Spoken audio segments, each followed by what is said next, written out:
Hello, Rex here. We are in the car because I want to be where it's quiet. Okay, quiet so we can visit. It is too loud in the house right now. Everyone's having too much fun. Everyone's too happy. Family's too happy. Can't deal with it. Got to come out here where it's quiet. Okay, in the car. So it's cold, but it's quiet. We're going to talk about how to spot a rookie. How to spot a rookie. If you're looking for someone to mentor you, or if you're looking for someone to shadow, or if you are looking for sound advice, this is how to spot a rookie, okay? This works for any field. It can work for oil field stuff. This can work for machinists. This can work for gunsmiths. This can work for guitar players, pool players, roller skating chicks. I've seen a pretty wide view of the world in different applications of all kinds of arts and trades and hobbies and everything like that, and professions. These are universal. So cut and paste this. I'm going to talk about, you guys are probably thinking in the context of, shooting, firearms, right? But you can use this in a multitude of different contexts. I have 7 points of how to spot a rookie, okay? We're going to start with number 7 and work our way to number 1. Number 7 being, a pretty telltale way, but number 1 being like very strong indicator that you are dealing with a rookie. So number 7, the person has a true, honest to God, sincere belief in their own expertise. You guys ever hear of the Dunning Kruger curve? There's a thing called the Dunning Kruger effect, in which people who start to learn something, whether it be a trade or a hobby, when they start to gain knowledge, their confidence way outshoots their actual sphere of knowledge until they gain enough real-world experience, and they've had their bubble popped enough times by other guys, bigger fish, if you will, to where they realize, man, this whole universe of whatever I'm dealing with is like way more complex than I gave it credit for. I was really cocky. I thought I knew what was going on. But there's just more to it. So you're not going to see as much of that same basic behavior or belief that they are truly an expert. For example, and I don't want to name names because I don't think they'd appreciate me naming their names. I work with some actual badasses, like generals, commanders of huge, giant, supranational entities, guys that have been, 30 or 40 years in the business of hurting bad people, guys that have done the testing for NATO, guys that have been snipers for 30 years, etc., so on. The common denominator you'll find in actual tough guys, actual real ones. In the words of one of my friends when we do classes together, he says, "Rex, I'm an expert at nothing. I'm just having fun out here. There's so much going on. We're just having fun out here." And he's literally probably the top 1 or 2 or 3 guys in the world in his field. That's the kind of answer you're going to get in terms of what they truly believe about themselves. One who is truly a master will admit, I am a student. A master will be a student more than they'll try to project their dominance, okay? That's number 7. That's a big one. Number 6, okay? Myopia, okay? Myopia means short-sightedness. Basically, people who are stuck in a particular context will have myopia because all they can see is as far as their context. For example, in the shooting world, bench rest guys, okay? And you can use any, they all have it, whatever the application. The military guys have it for military guy stuff. Bench rest guys have it for bench rest guy stuff. Your 3 gunners will have it. Everyone has their own myopic paradigms, which everything they view in the world has to be filtered through their own personal filter of what they are exactly trying to do where they're at. They don't realize the world is bigger than just them. It really stems from self-centeredness, which really stems from their belief that they are truly the expert in their niche. They just don't have the wisdom to realize there is a niche yet, right? Right? So like, for example, bench rest guys will give you crap if all your bullets ain't touching. Like when you're, I wouldn't even know I do that. Their gun doesn't even have all the bullets touching. But if you talk to, people who work in the field, who are not on the bench all day, who are shooting offhand at animate targets, they're going to have a different way of measuring the performance of a weapon. They're going to be looking for reliability. They're going to be looking for portability, ruggedness, things like that. They have, whether or not the bullets touch or whether or not they're this far apart at 100 yards to a field guy is almost completely irrelevant, even for long-range hunting and tactical applications. So there's an example. Or three-gun guys, right? They'll have their own paradigms where they'll filter everything. Oh, this weapon is overgassed. Rex, this weapon's overgassed. It's just way too much gas. Whereas an armorer for Army guys will say, no, it's not, because we're not in the polar extreme environment with an incredibly dirty weapon. It's not overgassed then, is it? We want this to operate. We do not care if it's a little overgassed in perfectly clean, flat range conditions.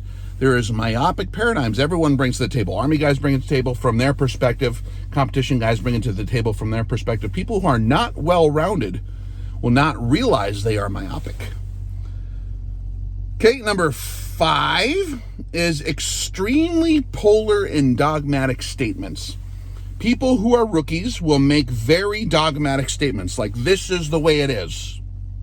They will not define their terms because they don't realize that there are different applications and uses because they're not that experienced or well-rounded yet. They won't define their terms. They'll say, this is better than this, Rex.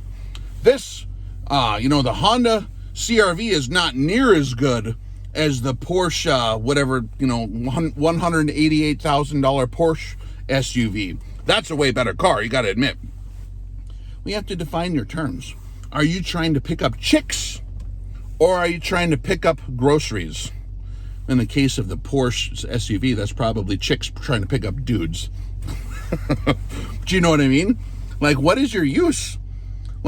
What's better for a working class individual? A Honda CRV that they can afford, that they're not going to cry if you get a scratch on it? Or the Porsche, which you have to baby and you have to drive it all nice because it costs $188,000. And you're going to have a conniption fit if someone doesn't respect you in your Porsche. You have to define your use. If your use is to be respected by people who are wealthy and really know cars, well, then buy the Porsche.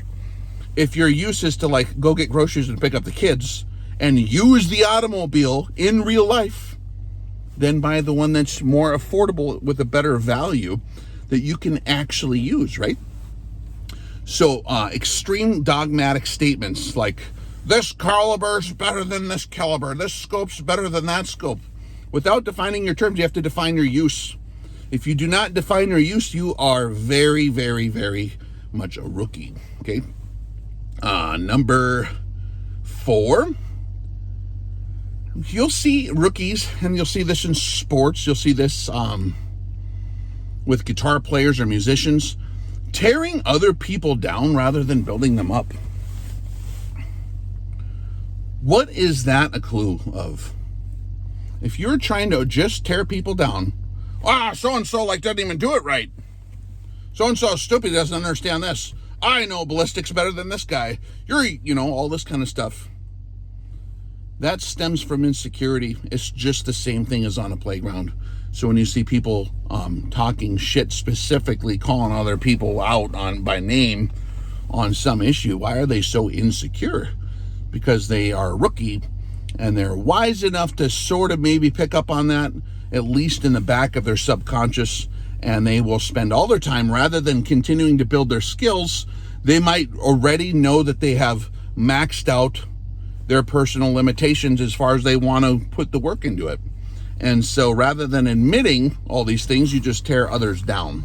Very, very common with rookies is that kind of behavior. If you go to a true master, like the guy I talked about before, who's actually the real tough guy, he's not going to try to lord over you all day. He's not going to come and find you and you're doing a terrible job. You're not as good as me. I've been doing this for, 50,000 years. A true master will recognize the pups as pups and try to help them out. Try to, make some sense to them, call them, try to explain some things patiently. And if they don't want to do it, that's fine. They're not going to get bent out of shape about it. They have zero invested in their own ego because they're a master. They don't have to worry about that. They're not going to tear other people down. They already built a very tall, strong castle that's been proven for years. They don't need to engage in the frivolous adolescent drivel. You know what I mean? So that's a key thing you'll see with rookies is that kind of attitude and behaviors, just like on the playground. It's the same exact thing. Number 3, hyper-competitiveness.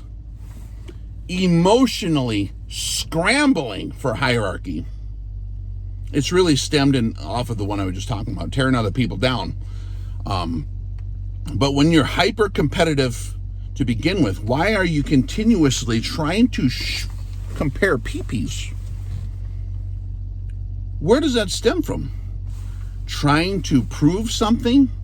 What kind of guys in life, and no offense to all the little guys, but what kind of guys in life are always trying to prove stuff?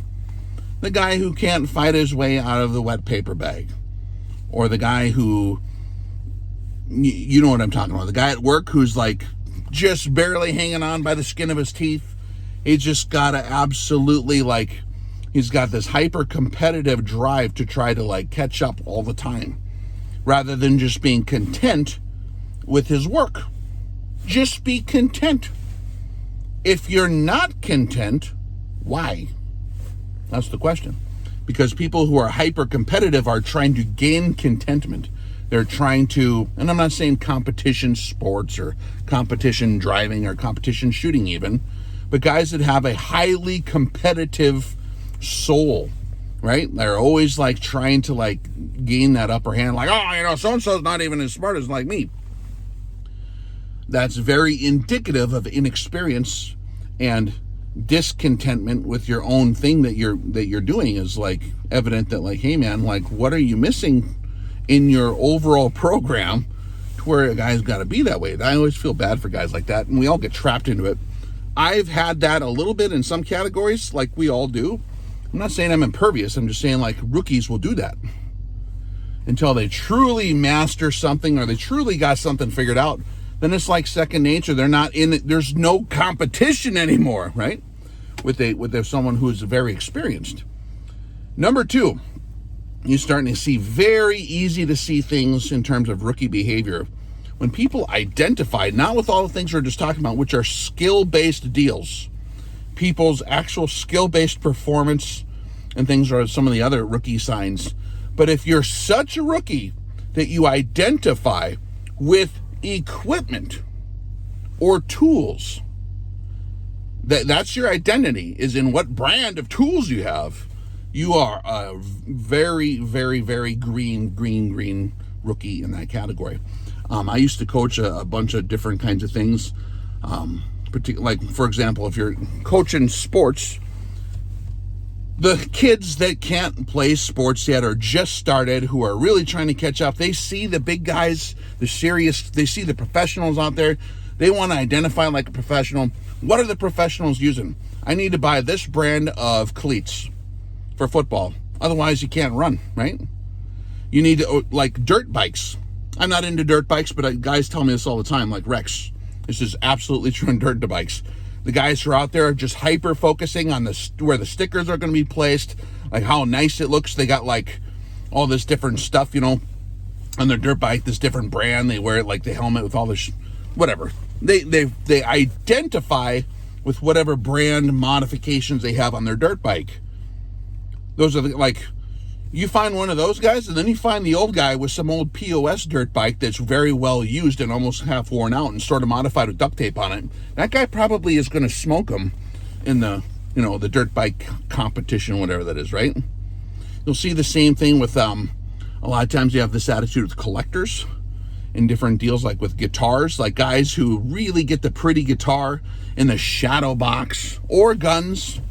Like if you got shadow boxes, man, with all your stuff in it, and you're trying to identify through brand recognition with some kind of deal, and you got to display that stuff, tools, not skills, but tools. That's a big telltale sign of identity crisis. like where you're reaching for things as silly as tools. And to be emotional about tools is, do you see lumberjacks get emotional about what chainsaw they're using? Maybe you do. I mean, if you're a lumberjack, you tell me, like, oh, still it sucks. This other one, Husqvarna, is better, or vice versa. This model's stupid. Like, you're not a real lumberjack unless you use this model. Or do they just, the real ones just cut down trees? But in the gun world, man, poofta, because so few people actually were soldiers, or so few people actually have the experience that they're seeking, like from the John Wayne movie they watched. They want to gain this, and the only way they can tell is to like find the tools. Like, oh man, on the movie Sicario, he was using this gun. Like, see, I got it. Now I'm the Sicario. Okay, man. Like, it's like that's what teenagers do, identifying with tools and equipment. All right, and the first one is just a general hyper focus. The number one indicator is a hyper focus on anything that doesn't have to do with improving one's own skill set. Okay? Like if you choose some category, like for example, guitar players, I'll just use this. There are some guitar players that are really good that use really high-end equipment. But there's a lot more guitar players that are not that good that will nerd out so much on the pedal. Well, you know, this pedal has certain circuit, you know, Rex, and this is like the one that, you know, so-and-so used, and it gives us wobble effect. And they turn on the pedal. Yeah, it's pretty cool, man. Can they play the guitar? Maybe. Can they play the guitar in a band? Nope, no idea. So you'll see this existing in the world everywhere. You show them a picture of a Fender Stratocaster, which by rifleman's terms would be like, I don't know, a Winchester 30-30, like just, it's a rifle, or, you know, it's a guitar. A Fender Stratocaster, just a normal, not expensive, not cheap, just a normal over-the-counter guitar. Well, that's not even as good as a Paul Reed Smith. And then they'll have the Paul Reed Smith, they'll have the, you know, the $10,000 amp and all the like huge giant pedal board and all this stuff. And who's the better musician? Jimi Hendrix, who used the cheap guitar that was all worn out, or like Stevie Ray Vaughan used this, I think, a Fender, right? It's all worn out, man. Oh, that guitar's kind of shitty. It's kind of worn out. That's not even the EMG 81 pickups, you know. So we have a whole, and you'll see a whole plethora of inexperience bleeding over from all these categories, like guys judging Stevie Ray Vaughan for not having the heavy metal guitar. Stevie Ray Vaughan doesn't even, he's playing blues. Plus, it's about the spirit of how you're doing the thing. Here's my question for all the guys out there that identify with equipment and all the different malfunctions. Simo Häyhä, the Finnish sniper. Most confirmed kills so far in history, 505 bad guys. What did he use, man? If only I could possess this specific combination of equipment, then I could be Simo. I could literally be the ultimate sniper.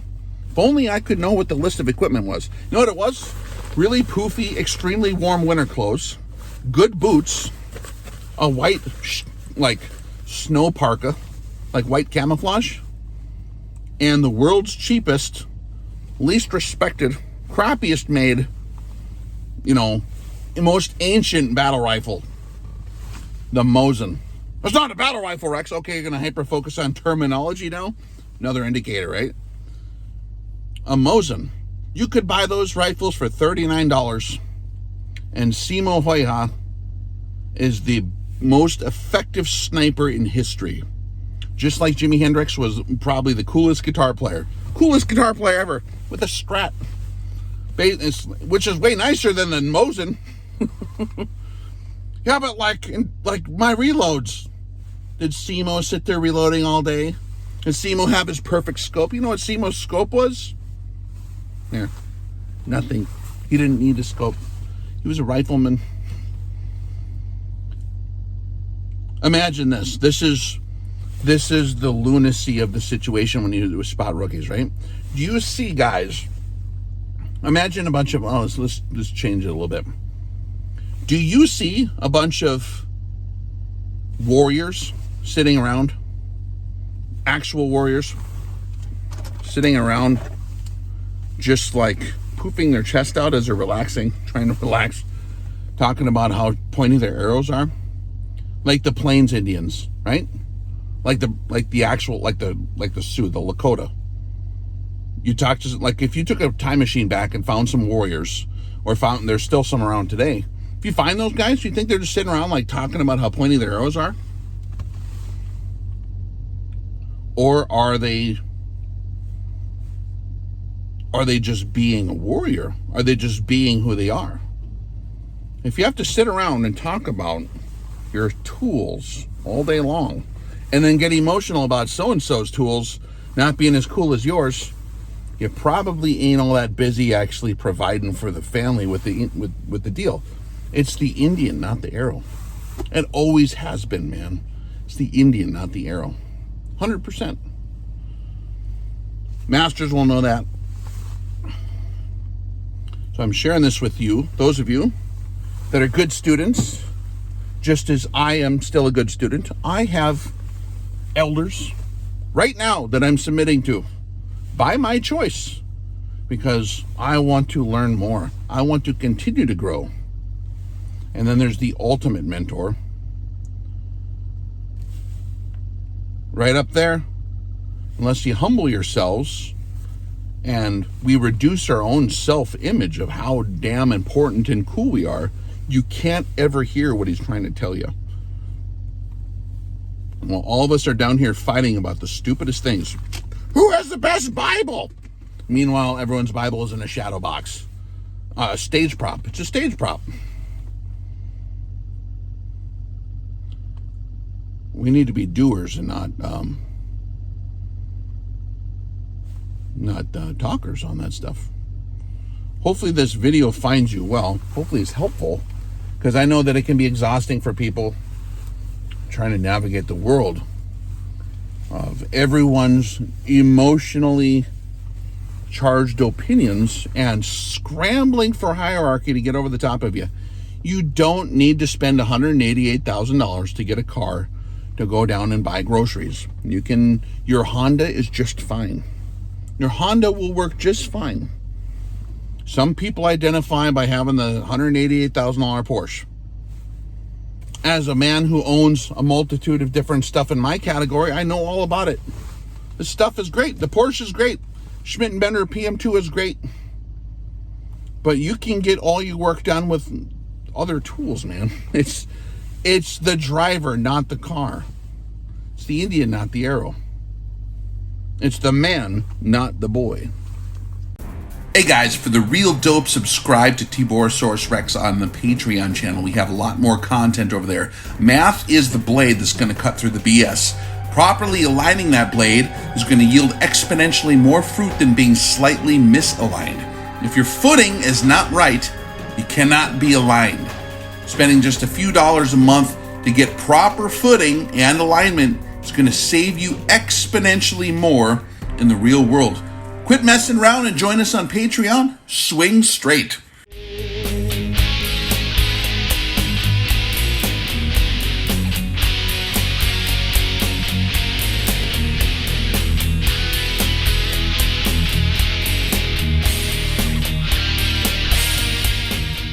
If you're looking for rugged precision in your long-range optics, check out Arc Optics. They still have a deal going on the SH4 Generation 2 scopes. I use these on everything from 50s down to 22 rifles. They're excellent scopes. Very, very rugged, very precise. They have all the features. Check them out. I will leave a link below. Save $170 if you include the combo pack or use the link to support the channel.